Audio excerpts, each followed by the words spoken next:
Ni, ucapan Sanusi. Ni komentar daripada Dr. Mazli. Dr. Mazli Malik. Ni kadang-kadang saya kata, orang PAS kan ni tuan-tuan. Dia lain daripada PAS zaman kami berkawan dengan PAS dulu. Sekarang ni lain. PAS zaman sekarang ni saya tak tahulah kenapa dia macam terlalu berbeza. Daripada segi perangai dia, daripada segi akhlak dia, daripada segi perbuatan dia orang, perkataan dia. Dia boleh ucap sesuka hati dia orang, tuan-tuan. Allah. Orang PAS sekarang ni tak macam orang PAS dulu lah. Saya kata mungkin orang PAS pada dulu semua dah keluar kot. Kebanyakan. Yang tinggal ni pun tak berani nak keluar. Takut kena pulau. So Mazli kata apa? Mazli sedih, lebay, berkopiah, ketawa, layan ucapan lucah Sanusi. Mazli hari ini tampil mengkritik Menteri Besar Sanusi yang didakwa melontarkan perkataan lucah ketika berceramah. Kata Menteri Pendidikan itu, sikap penyokong Menteri Besar terbabit tersebut jelas berbeza dengan pendirian mereka dengan aksinya dalam sebuah filem baru-baru ini. Itu hari ramai yang kritik lakonan saya dalam drama thriller politik kudeta kerana satu perkataan. Apakah sekarang mereka sokong Menteri Besar itu mencarut di khalayak ramai? Dan ini bukan lakonan dia, katanya. Mazli turut memuat naik klip video yang memaparkan Sanusi menyebut kata-kata lucah iaitu alat kelamin lelaki dalam logat Hokkien semasa berceramah. Lunch hour. Lunch hour. Sorry, saya bersin tadi. Lunch hour. Itu.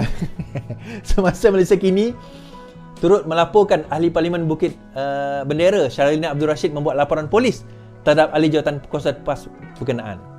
Syarlina berkata laporan dibuat di Ibu Pejabat Daerah Dangwangi pada 9/17 merujuk kenyataan Sanusi dalam video tular tersebut. Ni Dr. Mazli petikaikan. Kan dia berlakon cerita kudeta itu kan. Yalah, dia cameo kot dalam cerita tu. So orang kutuk dia macam-macam lah. Orang kutuk dia itu, orang kutuk dia itu macam mana. Itu lakonan. Okay, ada perkataan dia ucapkan. Okey, itu lakonan dia. Okey. Ni Sanusi ni bukan berlakon, tuan-tuan. Ini ucapan. Saya pun tengok ucapan tu.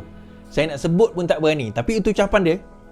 Dan dia sebut perkataan tu macam it's nothing tau. Kan? It's nothing. Dia macam, ini pemimpin sebuah parti yang mengaku parti membawa imej Islam. Ui, malu macam ni, tuan-tuan. Bawa imej Islam tapi dia tak menggambar. Minta maaf kepada orang bukan Islam. Kepada orang bukan Islam, minta maaf. Bukan saya tak minta maaf lah. Saya nak terangkan, parti itu membawa nama Islam tapi itu bukan Islam. Saya orang Islam, saya berlepas diri daripada perbuatan itu. Saya berlepas diri daripada perbuatan orang itu dan itu bukan ajaran Nabi kami. Nabi kami tak pernah ajar sedemikian. Malah dalam satu hadis Rasulullah SAW, baginda berkata, tidak aku diturunkan kepada umat manusia melainkan untuk membetulkan akhlak mereka. Sebab apa, tuan-tuan? Tak guna ada ilmu, tak guna ada jawatan menteri besar tinggi-tinggi kalau akhlak itu tidak dicerminkan dalam perbuatan dan percakapan mereka. Ini, tuan-tuan, saya nak beritahu, akhlak kita ni adalah buah yang dihasilkan daripada keimanan kita. Iman kita ni, kita tak boleh baca iman orang. Kita tak boleh tengok keimanan seorang. Bila kita iman, dia bukan masuk kafe dia bukan macam orang PAS. Keimanan kita ni, kepercayaan kita. Kalau ada keimanan dalam diri kita ini, kita akan rasa perbuatan dan percakapan kita itu akan dipantau. Jadi kita akan jaga butir percakapan kita. Kita akan jaga jangan fitnah, Sanusi fitnah. Perkataan-perkataan lucah, Sanusi keluar perkataan lucah. Perkataan-perkataan yang menyinggung rakyat, dia sudah mengeluarkan perkataan yang menyinggung rakyat. Termasuklah berkenaan dengan apa, tuan-tuan? Berkenaan dengan sempadan Pulau Pinang. Kan, berkenaan dengan sempadan Pulau Pinang. Okey? Kenapa sempadan Pulau Pinang is? Okey. Now, dia buat satu video lah. Dia buat satu kenyataan. Okey. Dia buat satu kenyataan, okey, berkenaan dengan Penang itu adalah sebenarnya sebahagian daripada Kedah. Dan kena ubah perlembagaan untuk nak bawa Penang masuk dalam Kedah. Dia kata, okey, nak buat kena ubah perlembagaan ni. Sebab apa nak bawa Penang masuk dalam Kedah, dia kata. Nah, kenapa nak bawa Penang masuk dalam Kedah? Isu dia macam ni. Isu dia, bila dia keluar kenyataan, keluar dalam FMT, Free Malaysia Today itu, tempoh hari. So, Lim Guan Eng bertanya, bekas Ketua Menteri Penang, bertanya kepada Perdana Menteri berkenaan dengan isu apa orang kata nak pindah perlembagaan, nak bawa Penang keluar daripada Kedah ni, nak bawa cerita tu. Jadi ditentang lah oleh ahli parlimen PAS, kata tak ada, Sanusi tak pernah cakap macam tu dan sebagainya. Baik, selepas itu keluar berita bahawa Sanusi memang berkata kena bawa Kedah keluar, kena Penang keluar, maksudnya Penang tu kena bawa masuk ke dalam Kedah. Kalau nak buat, kita kena ubah perlembagaan. Lepas itu, apa yang berlaku? Sanusi kata tak ada, saya tak pernah cakap benda tu. So FMT keluarkan perbincangan WhatsApp dia orang. Tapi sebelum tu saya bawa kenyataan daripada Lim Guan Eng terlebih dahulu. Kenyataan daripada Lim Guan Eng. Dia orang kata, kenapa tunggu 7 hari? Tanya Guan Eng pada Menteri Besar Kedah. Kegagalan Sanusi bertindak segera terhadap laporan FMT menunjukkan Menteri Besar Kedah mempunyai Menteri Besar Kedah benar-benar membuat kenyataan mahu perlembagaan negara dipinda, kata Lim Guan Eng. Mengulas mengenai kontroversi itu, Lim berkata, selepas 7 hari laporan tersebut disiarkan. Dah 7 hari, tuan-tuan. Laporan tentang Menteri Besar Kedah nak pindah perlembagaan. Tak ada. Yang dicetuskan oleh PAS PN tidak boleh membuat penafian begitu saja sambil cuba menegakkan benang yang basah. Menteri Besar Kedah tidak sepatutnya cuba menyalahkan FMT atas dakwaan salah lapor setelah menafikan yang beliau menuntut perlembagaan persekutuan dipinda. Lim yang juga pengurusi DAP mendakwa sikap Sanusi menafikan dia ada membuat kenyataan tersebut sambil menyalahkan media massa, FMT lah. Dia kata media massa yang salah. Sebagai pemimpin, kata Lim, Sanusi sepatutnya berlaku jujur, berani serta memiliki keyakinan politik dengan bertanggungjawab atas apa yang disebutnya. Jika FMT tersalah lapor dan tersalah petik, Sanusi sepatutnya hubungi FMT dan minta penarikan balik dan pembetulan berita itu pada 31 Mei lalu. Kenapa perlu bangkitkan sekarang, iaitu 7 hari kemudian? Dan setelah dipanggil untuk disoal siasat di bawah Akta Seksyen 505B Kanun Kesiasaan, Akta Hasutan dan Seksyen 233 Komunikasi, tanya Lim lagi. Ahli parlimen bahagian itu mendakwa wartawan yang memetik kenyataan Sanusi diyakini sudah mendapatkan semua bukti sebelum disiapkan laporan itu. Justru, kata Lim, Sanusi sepatutnya berani mengakui apa yang disebutkan. Betul, tuan-tuan. Untuk makluman, wartawan dia boleh ubah sebab terutama dia bukan cetak sekarang ni, dia online. Saya pernah juga wartawan salah lapor tentang saya. Wartawan itu salah lapor tentang saya. Kau pernah keluar berita ke Is? Kau google lah, kau jumpa lah. Tapi bukan yang kes saya tu, dia ada peristiwa lain. Masa saya kata saya dah ditarik penggantungan, so wartawan tu salah lapor. Ada point yang disebut tu tak betul. Sebab saya letak dalam FB saya. Kemudian dia ambil, kemudian dia terus quote. Dia tak tanya saya pun. Tapi saya kenal dia. Kawan saya juga. Tu saya message dia. Saya kata, bro, yang kau punya bahagian bawah ni silap ni. Sepatutnya dia macam ni. Oh ya ke? Sorry bro, aku betulkan. Okey, dia betulkan. Tak ada masalah lah. Benda tu bukanlah fitnah, tetapi cuma nak bagi tahu apa orang kata, benda tu kena dibetulkan, kena diluruskan lah. Tak ada masalah lah benda tu, okey je. So akhirnya apa yang berlaku sekarang ini, okey, Sanusi kata tak ada, saya tak pernah cakap. Ini semua media salah lapor ni. Media tak betul. Last FMT akhirnya keluarkan transkrip percakapan di antara Sanusi dan juga wartawan tersebut. Katoi kau Sanusi. Kau ingat apa? Zaman ni zaman dulu ke kau boleh main deny macam tu je? Alamak. Okey. Baik. Saya bawa berita tersebut. Saya bawa laporan tersebut. Tak tahu nampak ke tidak kan? Tulis kat sini. Selamat pagi Datuk Seri. Selamat pagi Datuk Seri Okey, sorry daripada atas ni. Okey. Ini dia punya full WhatsApp dia. Saya baca. Terima kasih. Saya baca full WhatsApp. Sanusi kata. Alright. Sanusi forwarded benda ni. Pulau Pinang tidak pernah terpisah dari Kedah. Okay, dia forward. Saya menerima pandangan ini dan pandangan-pandangan lain yang semaksud dengannya dan akan ditambah dengan kajian-kajian berterusan ke atas dokumen-dokumen sejarah yang masih tersimpan di serata dunia terhadap isu pemilikan Kedah ke atas Pulau Pinang. Saya akur jika penyelesaian terakhir ialah mahkamah, bukannya cubaan menutup mulut saya atau sesiapa saja yang selari dengan saya dengan dakwaan dangkal seperti tak faham perlembagaan, mempertikai perlembagaan, mengguris hati, berjenaka, mengganggu kedaulatan mereka dan seumpamanya. Kajian yang ilmiah, dia kata. Allah. Sorry, ni sebab. Kajian yang ilmiah. Okey. Akademik dan berdasarkan dokumen sejarah yang kukuh, berautoriti, absolut dan relevan akan membawa semua pihak kepada pembetulan semula hakikat sebenar dan persepsi bahawa Pulau Pinang adalah milik Kedah yang tidak tergugat.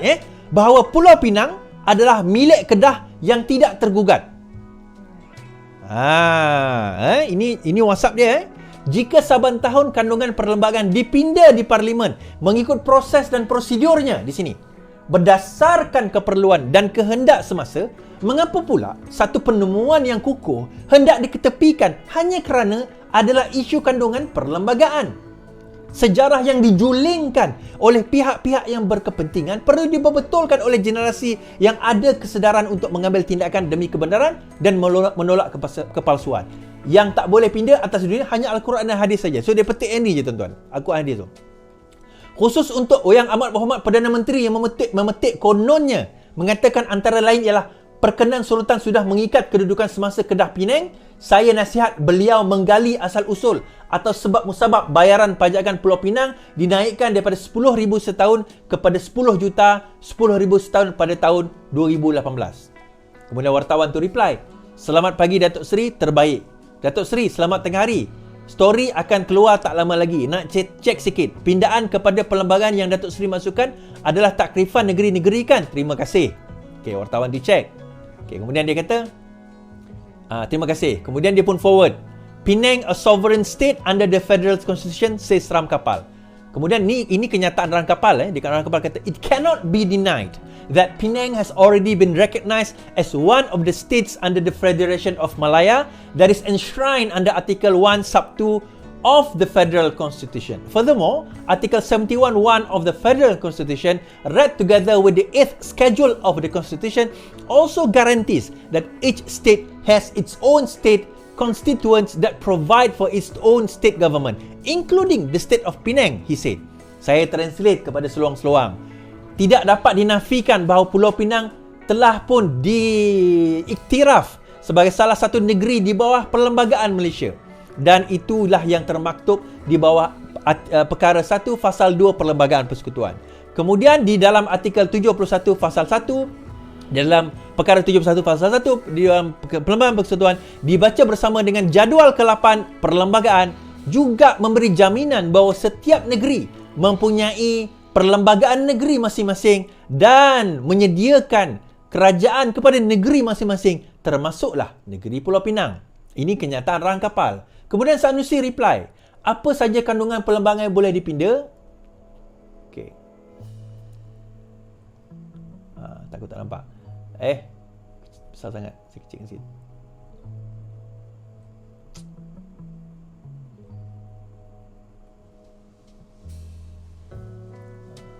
Okey. Dia kata, apa saja kandungan perlembagaan yang boleh dipinda? Apa saja kandungan perlembagaan boleh dipinda. Kalau ada yang tak boleh dipinda akan dinyatakan dengan jelas. Ada juga bab yang boleh dipinda dengan kebenaran Majlis Raja Melayu. Okey, editor saya hantar ni tadi. Beliau tanya perkara ini kah? Alright, Roger. Okey, dia jawab macam tu kan. Maksudnya dia kata boleh dipinda lah. Kan dia reply kat situ, dia kata boleh dipinda. Apa saja boleh dipinda. So dia kata boleh lah. Baik, Sanusi pun kata, Ram Kapal atau siapa saja boleh cakap apa saja. Beri apa saja pandangan, dia kata. Nak bagi pandangan apa, Pak, bagilah pandangan pun.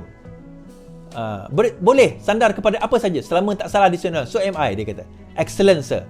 Kemudian teruslah keluar berita apa?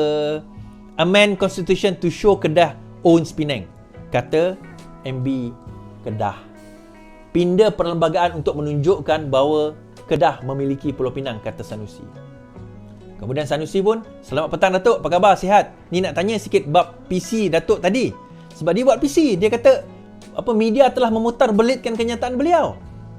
Dia kata media dah putar belit ni. Kemudian wartawan tanya, boleh buat bab apa yang silap tu bos? Mohon ajar sikit, mungkin kita boleh belajar. Ini wartawan tu nganjing dia. Dia kata dengar cerita FMT telah salah quote dan bagai, dia kata. Wartawan ni memang bengang betul dengan dia ni. Silap tulis Sanusi desak perlembagaan, dia kata. Maaf Datuk Seri, saya tak begitu faham. You tak faham, saya yang kena. Saya tak pernah tulis suruh pindah perlembagaan. Yang saya tulis benda yang tak boleh pindah atas dunia Al-Quran dan hadis saja. Maaf tak apa dah. Tapi tempoh hari saya tanya Datuk Seri, kalau story okey atau tidak. Tajuk desak perlembagaan itu kontroversi, too far out of context, jadi sumber soalan goneng di parlimen. Saya panjangkan feedback kepada pengarang saya, Datuk Seri. Selamat pagi Datuk Seri. Editor saya kata, FMT bercadang untuk terbit kenyataan asal, tapi dalam WhatsApp, ikut suka depa lah. From now on, I learn that no more private message issue FMT. Dangerous, dia kata. Nah, kita baca kenyataan Sanusi tadi kan. Okey, dia kata apa? Apa-apa kandungan perlembagaan boleh dipinda. Dia kata boleh dipinda. Untuk tujuan apa dia cakap pasal pinda tu untuk apa? Dia nak bagi tahu bahawa jika saban tahun kandungan perlembagaan boleh dipinda, jika saban tahun perlembagaan boleh dipinda, kenapa yang berkenaan dengan Penang taklah dipinda? Nak bagi tahu sebab apa? Alasan kita kata kenapa Penang ini sovereign. Kenapa Penang ini adalah sebuah negeri yang berdaulat. Kerana itu salah satunya terdapat termaktub di dalam perlembagaan. Kan ram kapal kata benda tu dah ada dalam perlembagaan. Dia rujuk kepada perlembagaan. So, bila dia rujuk kepada perlembagaan, wartawan kata, desak amend perlembagaan. Tuan-tuan baca tadi kan? Tiba-tiba dia kata wartawan salah. 7 hari kemudian setelah kena desak dalam parlimen kan.